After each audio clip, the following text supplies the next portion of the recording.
Ay maşallah. Qəşəng saxsağan, ağbaş, kaliso. Qəşəng, Allah xeyir versin.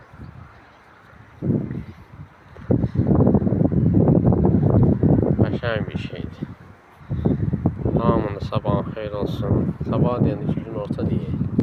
Kuşu görmüşəm ki, sabah xeyir yatdan çıxıb, salam da yatdan çıxıb. Saat 1. Belə tutabiləcək bunu. Gözəli.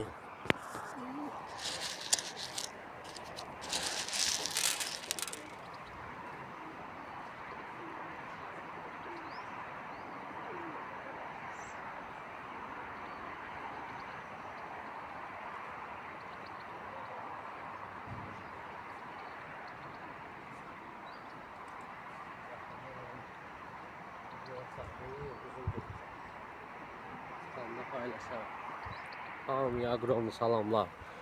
Bakının Buzovna kəndindən bütün kuşbazlara aqromlu salamlar. Saxsağan alaqanət istəyən olsa 20 manata. Van Buzovna.